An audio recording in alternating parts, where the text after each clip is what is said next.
Hello and welcome to the pickuptest.com, the new global resource for creative string players. I'm your host, Jacob Sekeli, and today we have a very special guest, the one, the only Zach Brock. Zach Brock has been all over the world. He's played with such jazz legends as Phil Markowitz, Stanley Clarke, and Snarky Puppy.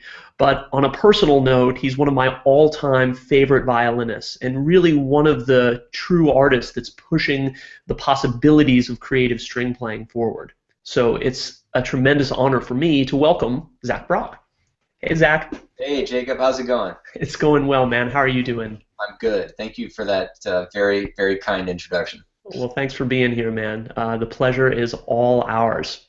Cool. So, Zach, for those of our audience that might not be familiar with your playing, can you tell us just a little bit about your background and specifically how you got started down the path of being a creative string player? Sure. I started, like many of your viewers out there, the Suzuki method, and I was studying Suzuki, and at the same time I was playing in a family band. My mom's a singer, and my dad is a multi-instrumentalist, and as a kid, while I was doing my Suzuki stuff, I was also learning little folk tunes, and I think I started, messing around with the melodies, changing a little thing here, playing one note a little bit longer, adding a little turn, or, playing it up an octave or down an octave, in first position, of course. And I think that I just kind of got this bug for it because, in a certain way, I was excited that I could do this, with my ear, and I think that that's actually something that is a really strong positive thing to be said for the Suzuki method. Is that basically whenever you get into improvisation, your ear and your ear training as it relates to your instrument and everything else that's going on is really supercharged compared to a lot of other people that you're going to encounter in your life who maybe started later. They started in a more kind of old school way where they have to learn the notes on the page and really struggle with their aural skills, kind of a thing. I've always found that the Suzuki method, in my opinion, is a big help for string players getting into improvisation because of that foundation. Yeah, it's incredible how those neural networks are formed early on, right? And if for those kids that maybe start in orchestra class, where I guess the main sort of modus operandi or the main motivation of the teachers to just have them reading notes as quickly as possible, right?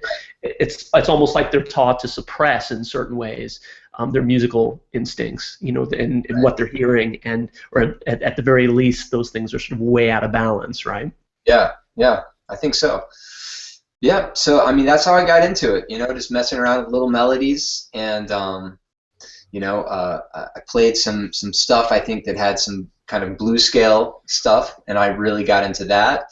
Got into like learning how to play the blues scale, and enjoying how you could kind of play this scale and it would work over all the chords in the blues form. Sure.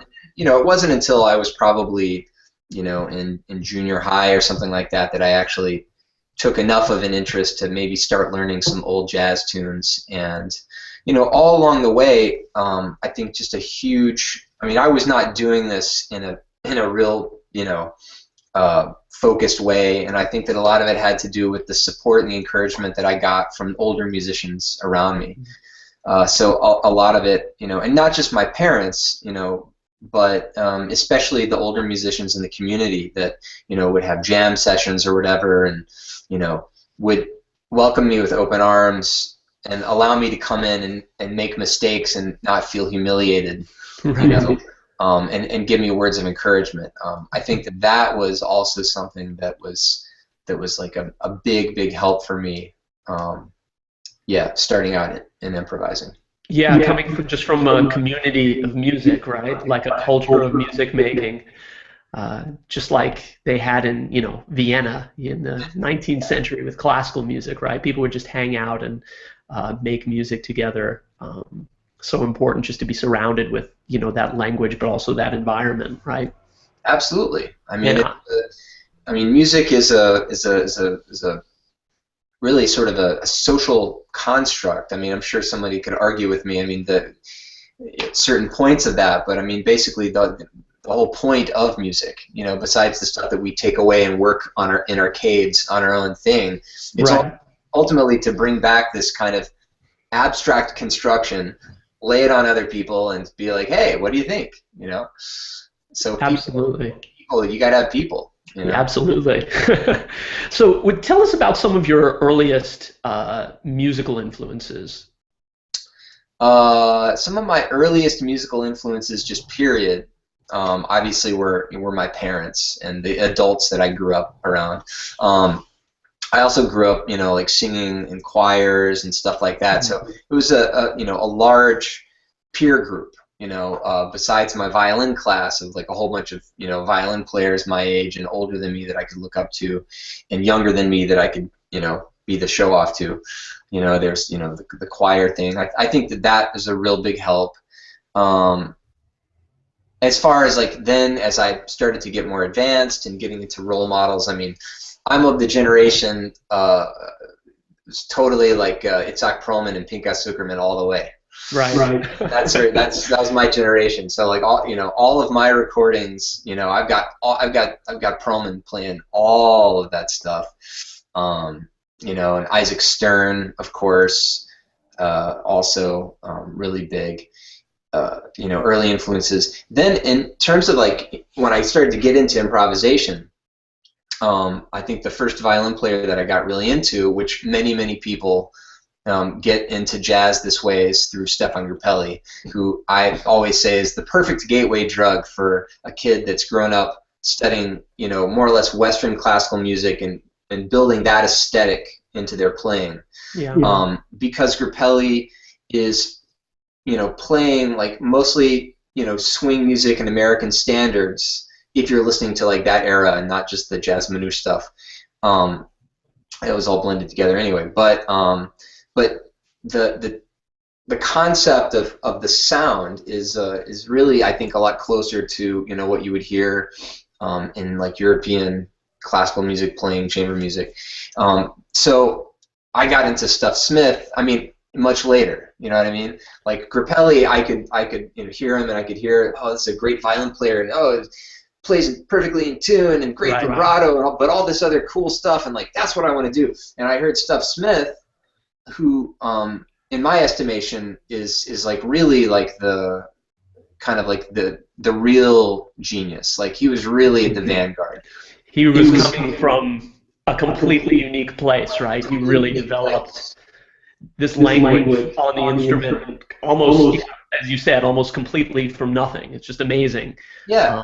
When I watch, and it's funny you mentioned Stuff, Zach, because in the very first lick of the week on the Improviser's Guide, I feature, I do Stuff's C Jam Blues solo, obviously a fifth down, for cellists, so they can kind of feel idiomatically what he was feeling on the instrument. But I kind of said the exact same thing. I said, I think the first time I ever heard Stuff was on the record with Grappelli.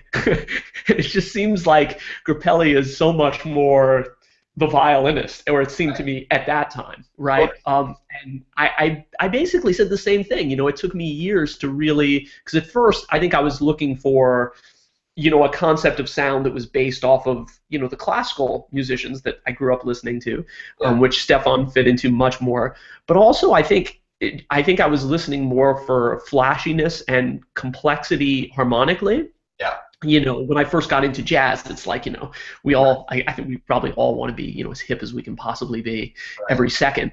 And just appreciating those elements of like groove and time and, the things that Stuff was just a transcendent master at. It just, it kind of, I'm almost embarrassed to say it now, but it took me years to really get Stuff. Yeah. I mean, the same thing for me, and I think that one of the first things that besides like getting into their other complexities of playing, I think the first thing that you notice that's just so strikingly different is his concept of how to produce sound and the tone on the violin, basically his voice. Yes. And so, that's why I rank him as sort of like the original, truly great jazz violin pioneer, not because there weren't other great players. I mean, Eddie South was also, a total genius, Sure. and Grappelli and Venuti and Venuti, all those other players.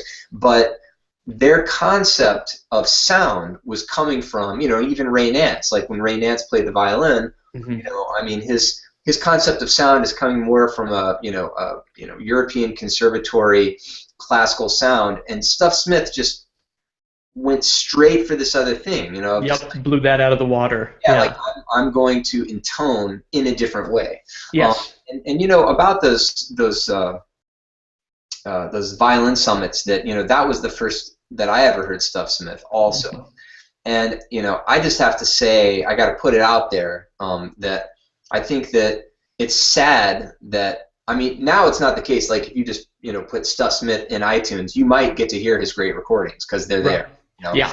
But like when I was coming up, and maybe the first stuff that you heard too, you could pretty much only hear, unless you were a record collector, you were only going to hear the stuff with Grappelli. And at that point in Stuff's life, he was, I mean, he struggled with alcoholism. I think he was in really bad shape. I don't think that he'd been playing a lot. I think that actually I heard that he was living back in Chicago and had opened a barbecue joint and was kind of mostly doing that, and that then some promoters were like, oh, come over and join our violin fest and we're going to pay you a bunch of money. And so, of course he went over and played. But, actually one of the records, one of the two like really prominent ones, and actually maybe the most prominent one, Stuff didn't show up for the first part of the concert, and they went back to his hotel. He was passed out drunk in his room.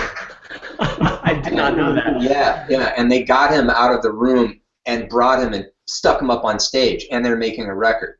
Wow. And then put that out, So it's not it's not the best way to be introduced to him. He's still the most swinging, the most, but it's just not, then for those of you out there, the string players that, need to get your string rocks off, you just got to check out his Onyx Club records and hear, hear the chromatic passages and his harmonic concept and the way that he would like solo in octaves. And he just had so much stuff together on the violin too that that you're not going to hear on those later recordings, because he was just, not himself. Absolutely. Yeah, that's a great bit of advice, Zach. Let's talk just for a second, while we're nerding out on influences and the like, about violinists that sort of crossed that sort of swing era divide, right? Because to me, well, even to this day, when most people think of jazz violin, they think of, the group of violinists we just mentioned, the Grappellis, the Venutis, maybe Stuff Smith, and a lot of, I guess, the most famous contemporary jazz violinists are actually kind of still sort of in that boat. People have built whole careers, great players, but basically copying or sort of canonizing, whether it's Grappelli or maybe taking a little bit from some of those other artists as well. But then there are those guys that I think sort of took Stuff's lead in terms of coming up with really a completely new voice, a unique way of playing, and pushing that forward. And I know you're a big fan of Seifert's playing, and of course, Jean-Luc, I think. What was your experience like with those guys in terms of how did you discover them, and maybe if you could just talk for another second or two about just the influence that those guys had in your playing? Sure. Right before I jump into Ponte, I want to also give a shout out to the great Sven Den Newsome, who I believe is it's his 100th birthday. And Sven is a guy. I mean, I'm not as steeped in my knowledge of him, but I have him on a lot of records, and I've read a fair amount, more than your average civilian. And I can say, Sven was a guy. He was younger, than those other players, but he very much came up playing, the swing music and the stuff kind of in a Grappelli style. Yes. But is the first person that I was aware of to start to hear more bebop, stuff in his playing, specifically, like in certain tunes and certain certain phrases that he would play. But Sven is like just this kind of singular, amazing individual hybrid. Ponte, the first Ponte stuff I heard was also part of these records that my dad was getting me, and like I sort of didn't really, it was like, fusion stuff. Oh yeah. And I didn't like the tones and stuff. I wasn't, my ears hadn't opened up. It's funny how like when you're young, like people talk about old people being, conservative and stodgy and stuff like that. Right. But actually, in a lot of ways, like young people can be the most conservative, because you kind of latch onto one thing to the exclusion of everything else. I totally agree. I totally agree with that. Yeah. I mean, old people can get to be a real drag. I'm trying not to get that way myself, but anyway. Yeah, I was into Grappelli. And then, there was the thing with like Ponte and Grappelli. I started getting into it a little bit more. And then I heard somebody gave me like a bootleg tape because it was out of print of one of the Violin Summit, another one that Stuff Smith was on, where Ponte plays. He's like 16. And he plays this "It Don't Mean a Thing If It Ain't Got That Swing." Right, I know that one. Yeah. And, that was the most burning stuff. Like going, and, by that point, I was like starting to get more into jazz, being influenced by people that I was playing with, and by like elders saying like, "Yeah, we can hear that you're really into this Stefan Grappelli, and that's great, and keep going with that. But have you checked out, Sonny Rollins, and have you checked out, Clifford Brown, and Coltrane, and so then when I heard Ponte playing that bebop language at such a virtuosic level, and also just shredding on the violin so hard. I never knew with Ponte, Zach, that when I started out, I think I heard some stuff from the '80s. That was my first experience, and it was the same thing. Like the tone, to me, just where I was at as a kid, it just sounded like wretched. I couldn't get into it at all, and I really context, right? Yeah. Yeah, of course. And it's hard to have that when you're a kid. Right, you kind of.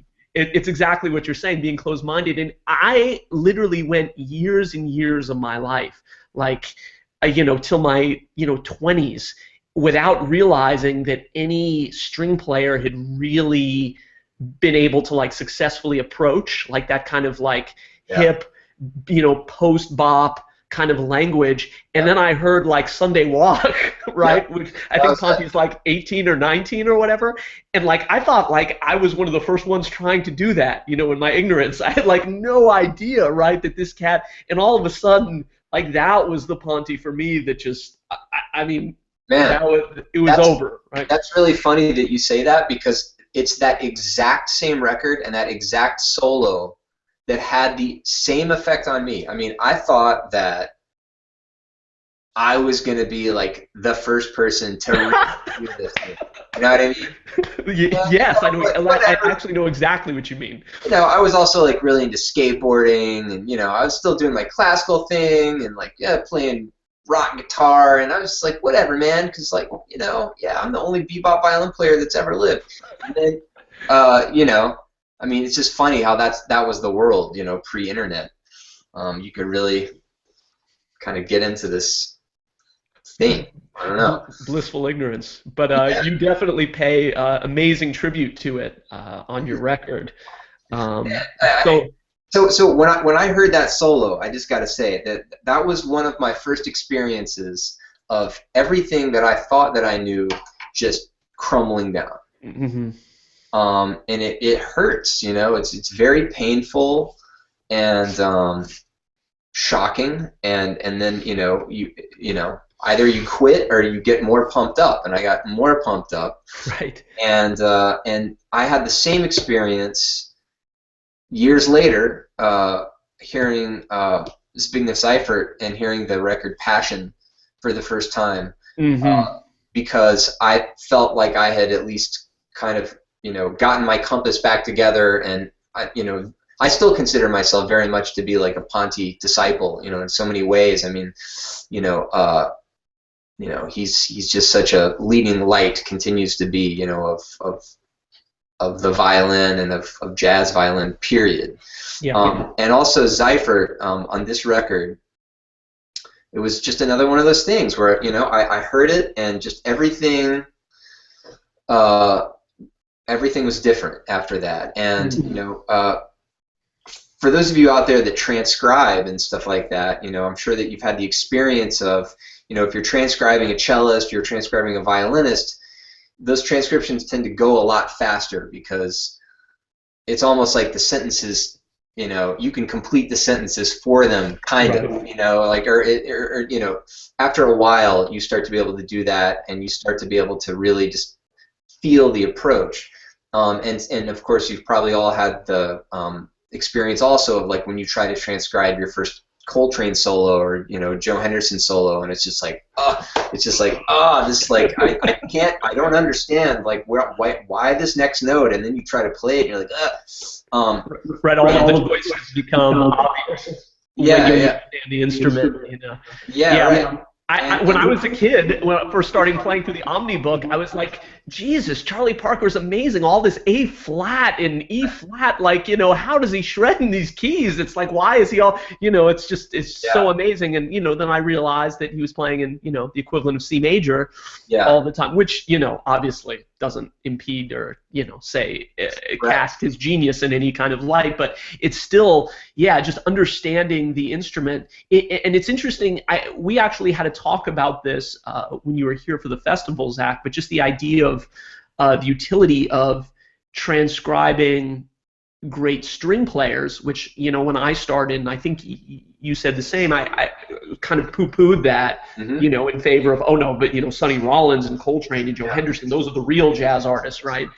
And then as I've gotten older, I have actually come, of course I still transcribe those guys as well, but I've really come full circle on my attitude about transcribing great string players and seeing what the great geniuses of our instrument, the Pontis and the Seiferts and the Stuff Smiths have done when they've confronted, the unique challenges and sort of opportunities, as I like to say, of our fingerboard. And because they came up with such amazingly ingenious solutions, and that they still work. You know what I mean? There's this violinistic or even cellistic, from my perspective, logic to what they're doing. And yet it just sounds, obviously it's so natural and free, and it just flows in their playing. It's just their voice, and like that melding of, the logistics of the instrument with just the, the creative impulse and coming up with your own language is just so compelling when you transcribe those guys. Yeah, absolutely, man.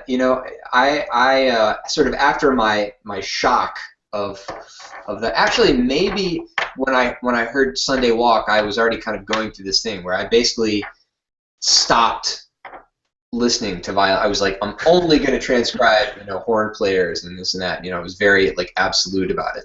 Right. And so I mean, I think that it's an important thing, like in developing your voice. I mean, you have to get away from it. I mean, otherwise, if you just stay in that world, it's going to be a lot harder to open your ears and your brain up to the actual language of whatever else it is. But exactly what you're saying about what these other genius string players have done, and I'll say that not a record that might come to mind for a lot of people, but the record called Rite of Strings with with Stanley and How when I started transcribing that record, it was like much later, after I had sort of gone through this, several times of like not listening to string players and coming back to it. Right. And like, I think that one of the many reasons why I hold Ponty in such high esteem is that if you transcribe things from that record in particular, you will, I think, hear and you'll experience a string player who has taken, like the jazz language, and has taken like the harmonic content of the music. Yeah. And he's got, this bebop. I mean, basically, this very, bebop, language.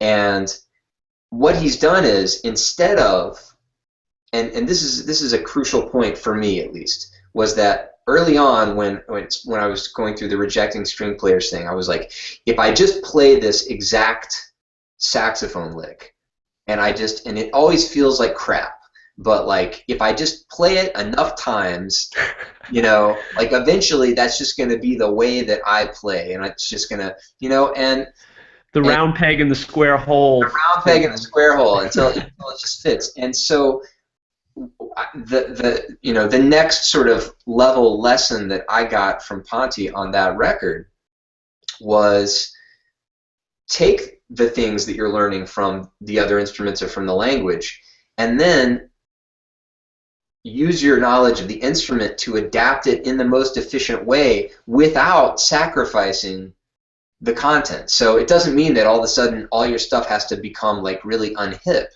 You might just have to change a voicing. You might have to like coming out of a different inversion or something like that, or that's it.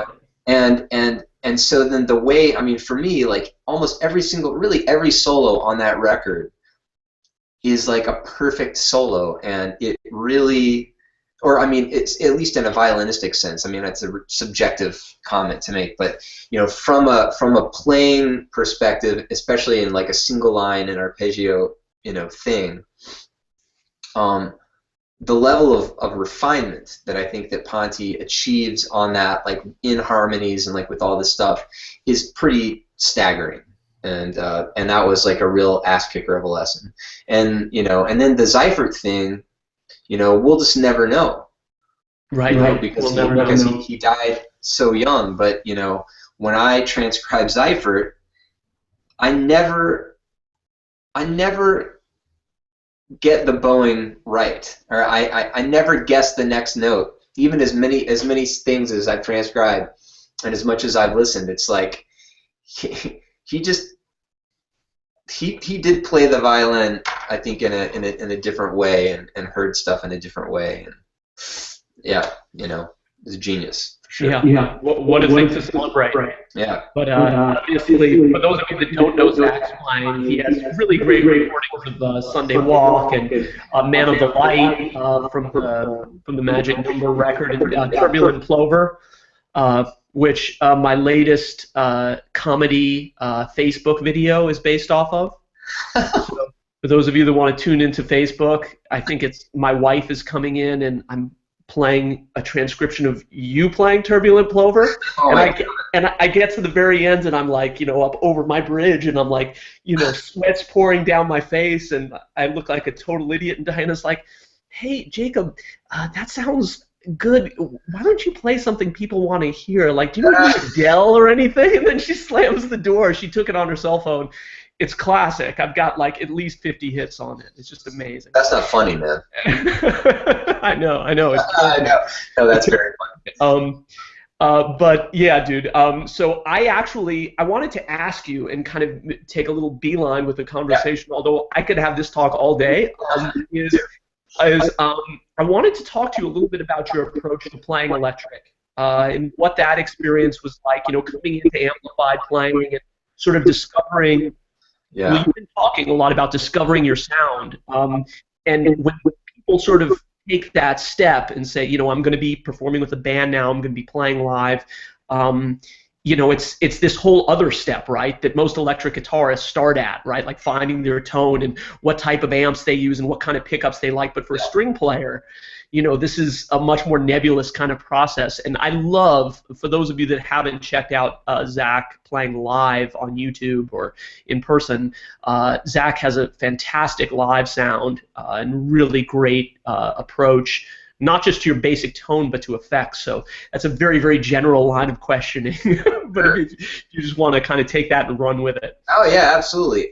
I think that, I mean, maybe I was definitely highly influenced in my pursuit of whatever electric sound I was going to come up with, probably through my experimenting with guitar.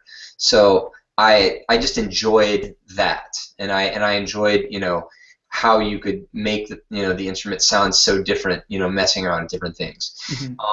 I think that one of the most woeful things that I experience with some string players, some who are way too talented to approach their music like this, is people that decide to just kind of not develop that or not work on that, in the same way that it's kind of ridiculous to think that you're just going to start writing great songs someday. Right. Because you've just experienced a bunch of music, you're just like, well, I know what good sound is, and I know what my violin should sound like, and I just whatever. I mean, if you are some rare person out there that just has an amazing sound engineer that follows you to every gig, and holds you in their hand and gets your thing sounding just right, then God bless you, that's great. But, it's something that you have to work really hard on. And I hate to say it, but you also have to spend money on it, Absolutely. And it's crazy because the first experience people have, right, with any type of music is the sound, right? We were just talking about being a kid and being attracted to. And if you're not able to put forward something that's compelling, it's like there's an instant sort of barrier between anyone that you want to communicate with, on stage or in the audience. It's speed dating. It is. That is how an audience perceives your sound. The second that your first sound is produced, people have already decided whether they're going to accept or reject what you're playing. Basically, I mean. No, that's just life. You have to get over that. You can't please everybody. You can't be everybody's cup of tea. But string players have to, if you want to be an amplified string player and you want to get into that stuff, you got to roll up your sleeves and you gotta do it. I mean, I think it's so great what you're doing with the pickup test, going through this, public process of, basically, doing shootouts with all this stuff and, engaging in different, I mean, this is what you have to do to find your sound. And I mean, I don't know, I'm sounding like a little bit too much of a hard ass. I mean, also have fun, enjoy the mystery of it. I mean, the thing that's also so crazy about the whole amplified thing is that essentially, the violin and the cello, like the design of these instruments, aside from just having a solid body instrument, these designs have not changed for hundreds of years, and that's pretty much staying the same. Whereas, like, in amplified sound and technology, there's new stuff that's coming out every 6 months, or even sooner. Although not as fast as we'd like, is specifically in the cello and violin pickup world. The R&D seems painfully slow and underfunded, unfortunately. But in that vein, we hope that the pickup test and things like it will kind of be able to push that forward a little bit. Just giving people a chance to, have a forum where they can hear things and maybe get beyond the manufacturer's hyperbole, just saying how great their stuff is, or how well designed it is, when in most cases there's definitely a lot of room for improvement. Yeah. What I think, like, I hope, maybe this is just a helpful thing for some people just starting out with this, something that I think kind of simplifies things, that a lot of string players also haven't done, and or might not have a lot of experience doing this, is you don't have to be an electronic engineer, and you don't have to be a sound engineer. You don't have to be a luthier or something like that, luthier. But if you can spend a little bit of time defining for yourself in descriptive words certain other string player sounds or other instrument sounds that you really, really like, and get really, really descriptive, like, I love the way that John Scofield's guitar sounds, and it sounds like this, and then maybe listen to a few other guitar players and compare and contrast, so that kind of like, makes your idea of how his sound is more specific. Then, if you need some help, find somebody, a sound engineer. There's, get books. There's, now you just go on YouTube, and you can learn all this stuff about, sound frequency, things, and basically what you need to do is you have to define for yourself what your ideal or certain ideal sounds are that you're going for, and then you've got to figure out how to technically get there. Absolutely. Yeah, in our e-boot camp series where we do, we kind of break down some of the process and, like, how to talk to sound man, and, the EQing masterclass and stuff, we talk a lot about just beginning with the end in mind. And I think that's really what you're talking about, right? Like having a vision of what you want to do. A lot of people start out and, they make really basic mistakes of saying, well, like, what's the best piece of gear? What's the best pickup, for example? Right. And there really is no answer to that. It's really about what type of playing you do. And a lot of people haven't even taken the step of defining, what type of situations they're going to be playing in, what type of music they really play, what their sound, and I think you're taking it a step further, what type of sound they aspire to make, or can they imagine, or just sort of work on gaining more of an articulate ear, I guess, towards that goal. It takes a long time. It really does. It really does. And Zach, on our site,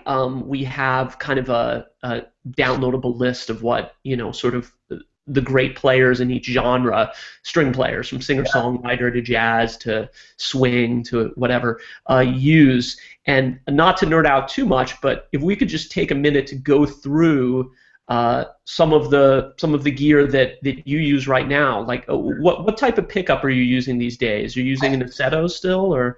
I think that we still, we use the same one. I've been using Eric's stuff for a long time, and it was because I went to a jazz camp / festival, and I was there and with a guy who had one of Eric's first instruments, and I just thought that, it sounded amazing, and I thought it sounded, actually noticeably much better than the other stuff that I'd heard at the time. So I use pickups made by Eric Aceto and the Ithaca stringed instruments. I have violins made by him also, and to me, his thing is kind of like sort of the ultimate. Once again, it's subjective, but as Jacob and I can tell you, it's not like we're, we don't get these things for free. We pay just like everybody else. We play them because we think they're the best. Especially with Eric, these are all like one-offs that he makes. You can't really get them through Shar or a lot of these other. Yeah, exactly. But we, at the pickup test too, we wanted to make sure that you got to hear even the more boutique brands that aren't easily available on Amazon or wherever. So you can check out both Eric's cello pickup and the newest version of his violin pickup, and you can listen for yourself. Nice. Cool. Also, okay. So Zach, let's talk for a minute about preamps. Obviously, the Aceto, our pickup, that's like the front of our chain. If that isn't sounding great, it's sort of lipstick on a pig, right? So we want to start with the beginning of our signal. Tell us a little bit about your other gear in terms of preamps, and then maybe you can talk for a minute about some of the effects that you use. Sure. Preamps, the ones that I was using mostly at first, the Bags Para DI, which we've talked about, and I think that especially for, either a professional or a student that needs an inexpensive and very good pickup that they can really custom tailor their pickup sound, I think that that's a really great one to start with. Mm-hmm. I started using after that because of some durability issues, and because I started to get information. I was playing. This is when I started playing with Stanley Clark, and so I was getting very lucky access to like rap with his sound engineer people that were that had also done a lot of sound for Ponte, and I was able to kind of get into a gear talk thing with Jean-Luc, and he's always been like very generous, about talking about stuff and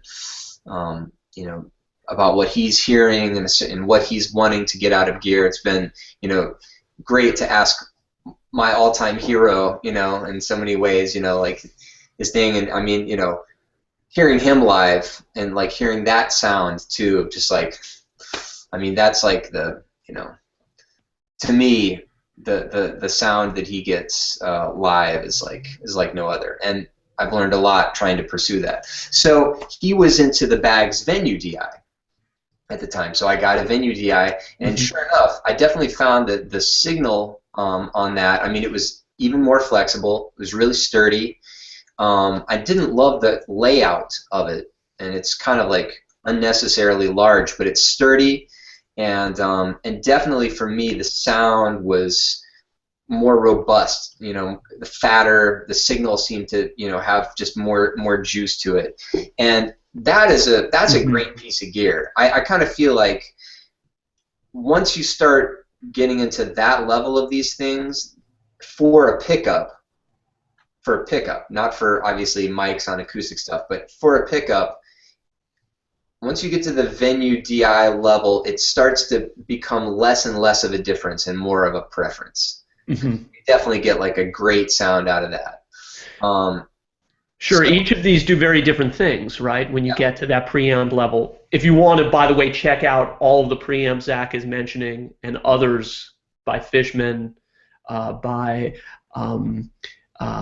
RMI, by Grace Design, by Radial. You can go on to thepickuptest.com and we shoot them all out and talk about those different feature sets, because some people are kind of looking for different features on their preamps.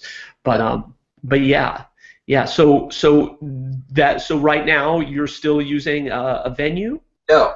So then I heard like a few years later that Jean-Luc was using this Fishman Platinum preamp, and it was not something that I expected, and I was like, really? And I talked to him about it, and he basically described a certain sound that he felt that he was able to get, and also he uses Eric's pickups, so this is like really good information of like pairing a pickup with a preamp of a certain more.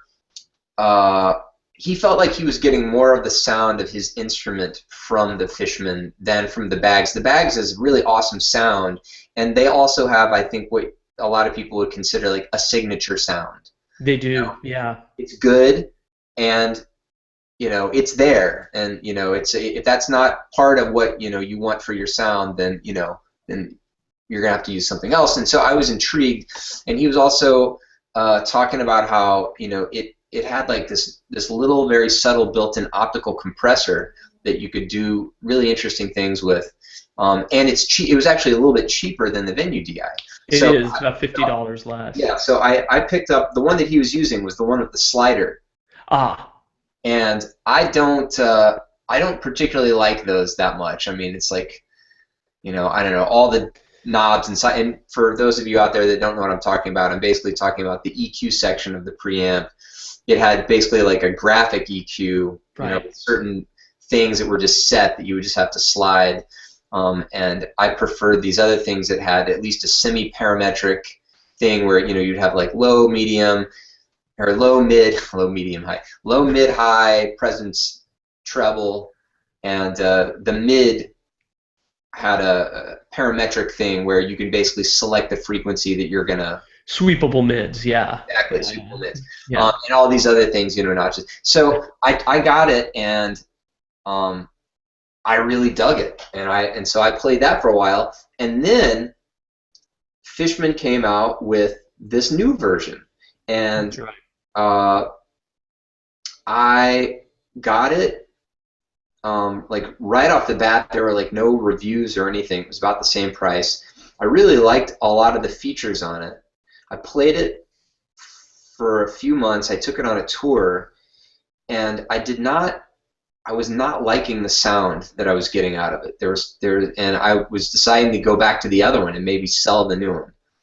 And then, in a real like Homer Simpson, moment, I realized that actually throughout the tour that I've been playing this, I was just there's the input gain knob on the side of it. Yeah, the trim knob. Usually those things, when people put them in a preamp, they're pretty tight, and you kind of get them set, and they don't move around.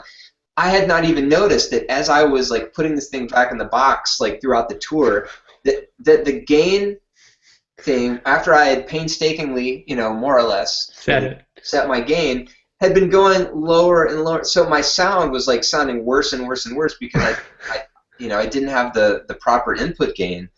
And when I kind of went back to the drawing board and like sat down, I hooked up my Venue DI, I hooked up the old Platinum, and I hooked up the new Platinum, and I recorded everything into Logic, of just playing identical passages and switching, from one to the next.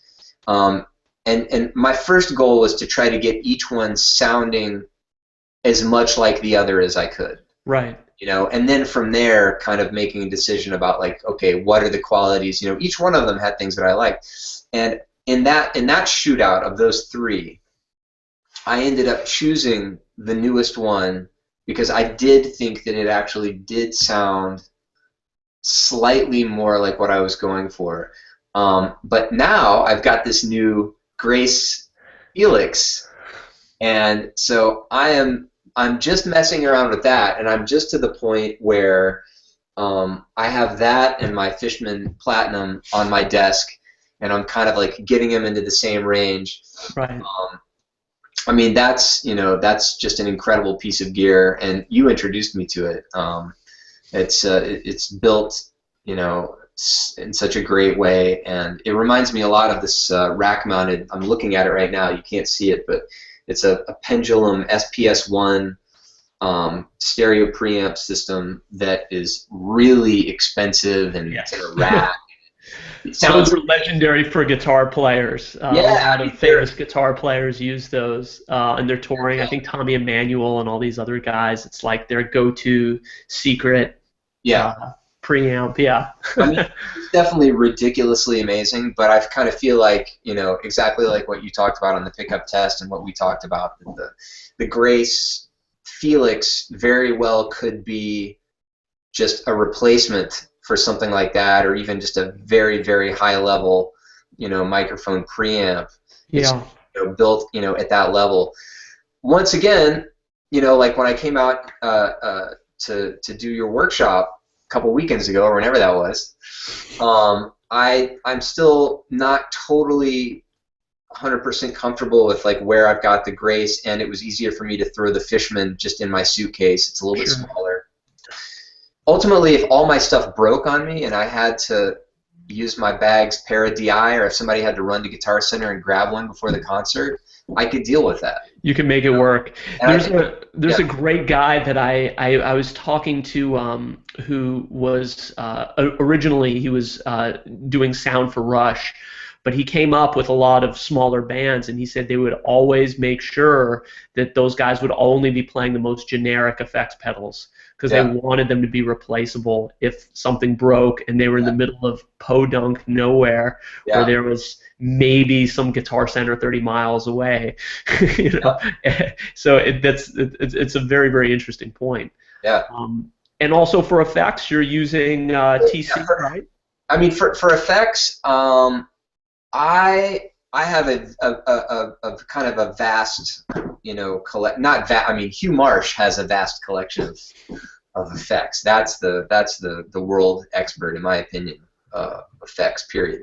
But for string instruments, for anything, maybe, or definitely way up there with anybody. But I use the Nova system a lot because it's bulletproof. I mean, this thing is just, I mean, you can run over it with a car, you can throw it out a second-story window into concrete, and I would assume that it would probably work. It has so many algorithms that are just like really, really high level, sound quality.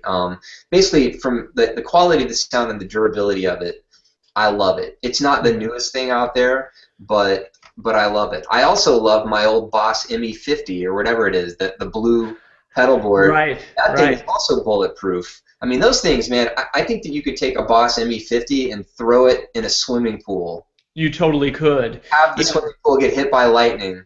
That multi-effects processor is actually the same one that that Christian Howes uses, and it's really interesting because a lot of one thing I love about that particular series of pedals.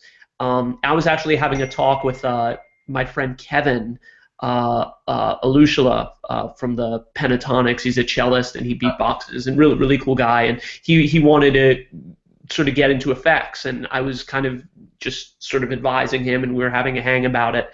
And I love that each of those sections of the pedal board, it's basically like a version of the effect with all of the knobs, so you can kind of see and tweak.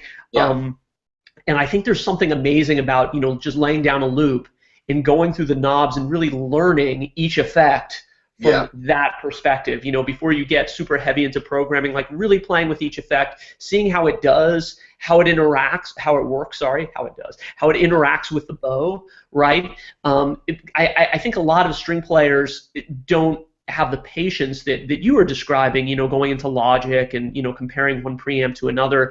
And I think really like learning each effect one at a time. And sort of how they sound, and I often thought that Boss pedal board, the ME50 and then the 80, and now I think they're up to the 100, but it's a black one now, but they're very similar. Is sort of a great kind of beginner's board, but you can do Zach Brock and Christian Howes level stuff with it as you progress and learn about it. So I mean, some of the best, or some of my favorite sounds that I've ever gotten on a recording were from that, and I can only get them from that. Wow. So, I mean, that's a thing with, I think when you get into effects, it's like, it's not always about like the latest, greatest, newest, and so, and then the other thing is, I've built several pedal boards with like boutique things and, like that. I mean, that can be great. That can also be a total disaster. Live, I am not a person that has ever had a lot of great luck with pedal boards. There is so much that can go wrong. Yeah. This is one of the first things I tell people, and I'm looking at my analog pedal board right now with a bunch of boutique, but when I go out, I rarely take it out, and when I do take it out, I've had issues. I actually, when we played at Rockwood together, I had like a mini board. Yeah, I remember that. Sure enough, I think I was hitting a little wah pedal or something, and the cable got a little disconnected, and then I had to scrounge really quick and check everything and make sure everything was powered correctly.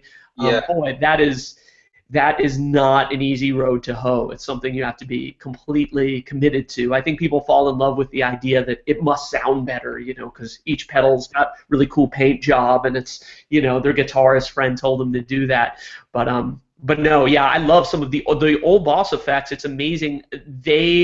While some guitarists will say they're not the most realistic, there's a certain compression to them and a thickness to them that actually works amazingly well with bowed strings.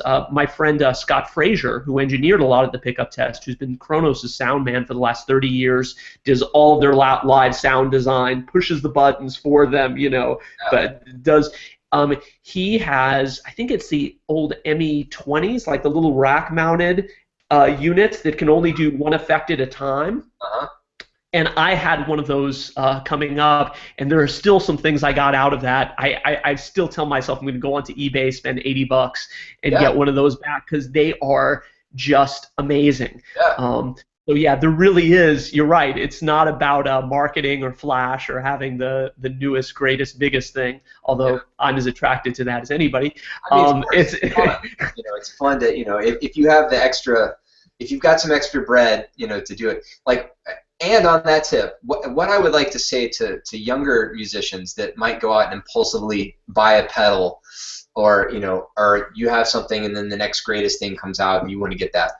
If there is one thing that I have learned about things like effects pedals and this kind of stuff, which is you have to make a sacrifice, money wise, to get into this stuff, and it's not really easy at first.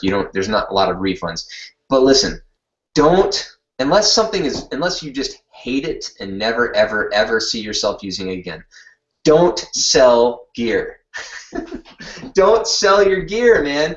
You will be sorry. You will be sorry, because I swear to you, like, when you're like, I never use that chorus pedal anymore, I'm going to sell it. I haven't used it in 5 years. I swear that, like, every single time I have, like, sold something, it's like 6 months later, I have to have it.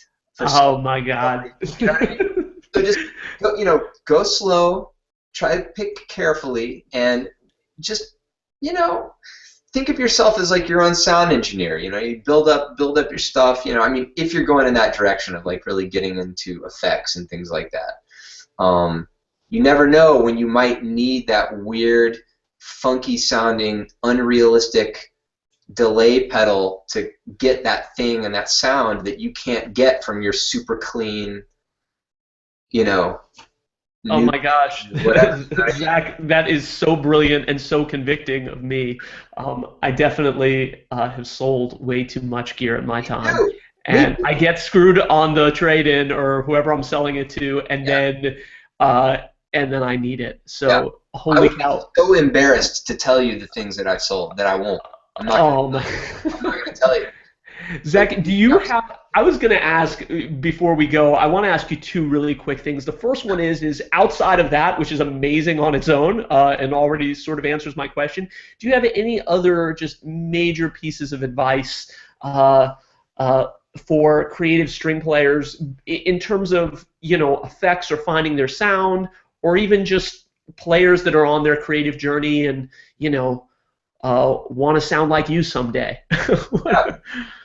I'd say that I think that the most important thing that you could ever do for your playing, if you don't already do this, and if you do already do this, then if you could find ways of doing this better, which is incorporating recording yourself playing and practicing and performing, and learn how to analyze that and turn that into information that you can use. I Mm. mean, it's true that being able to hear yourself, or I mean having other ears on you that have a different agenda, or whatever, is invaluable in certain instances. But at a certain point, you have to be the person that really takes the wheel. And you know in times that I've been diligent about recording myself and analyzing what it is I hear in the recording, and then going back and working on it. That's the times in my practice that my playing has increased, that my playing has gotten better the fastest, is what I'll say. When I was 18, my dad got me. I was going to the Cleveland Institute, and my dad got me the first digital camcorder, one of the first digital camcorders. It was a Sony, and sent it to me from Lexington, Kentucky. Zach and I are actually both from the same town. Went to the same Montessori school, but he sent me this box. Mecca of all things creative strings. You got that right. Yeah, actually, Ben Soley grew up in our town, studied with my teacher, and all kinds of other. But just having you coming from Lexington would make it the Mecca, I would say. But still, there was. I set up this thing, this camera, and up to that point, I've been using a crappy tape recorder, with all the hiss and wasn't a very pleasant thing to listen back to, just sonically. And I remember I got that little voice, the little gremlin that's like, maybe you're not quite ready. Maybe you should, just kind of shed a little bit more. You'll record yourself the next day. And I knew that it would help me so much. Yeah. And I went back the next day. Zach, do you know it took me like 3 weeks to actually press the record button? And when I did, I had the best practice of my life. But I realized that most of us are only going to improve to the extent that we're willing to face our own egos. Yeah. And when you put on that record button and you're going to hear back something that is so much worse than the version of you that's in your mind, whether you think you sound like Yo-Yo or Jean-Luc Ponty or Zach Brock or whatever, that it really is, it's kind of what's spiritual about being a musician, right? Like we have to face our own egos every day, whether we're looking in the mirror or even more, the courage to press the red button. Yeah. It's man, what an amazing piece of advice, though. That's definitely that's one to take home. Well, I guess before we go, Zach, do you have anything you'd like to plug? We'll put links and stuff below, albums and stuff. But any new projects coming up you're excited about? Any? Hey, how about that? Well, yeah, I've got a couple of things right on my mind that I would love to tell people about, which is that. I have a concert coming up at a place called National Sawdust, which has a very funny sounding name, and it's this new kind of amazing performing arts center in Williamsburg, Brooklyn. And it's a very, very hip, new, exciting venue in New York, and I'm playing there on Sunday, March 13th with Phil Markowitz. And we've got all this new duo material, and this is actually just acoustic violin and piano, for the most part new original music that I'm really excited about. We're premiering, and then the end of March 31st, and then April 1st and 2nd, I'm going to be on tour with Phil and Jay Anderson and Clarence Penn. Nice. And we're going to be playing. We're doing a clinic at Kent State, and then we're playing in Akron, Ohio, at a place called Blue Jazz, and then we'll be at the Green Mill, my favorite club. Sorry, other clubs, I still love you, but the Green Mill is like my favorite place in the whole world. So we're playing April 1st and 2nd. That's a Friday and Saturday with that band, and that's what I would like to plug. I'm really excited about those things. Well, that sounds amazing. I'm buying my plane ticket to Akron right now as we speak. I'm going on. Plane ticket to Chicago. Or no, Akron. Then you can play and go back up to Chicago. I'll follow you. It'll be like the Grateful Dead fans. But Zach, I can't thank you enough for all of your time.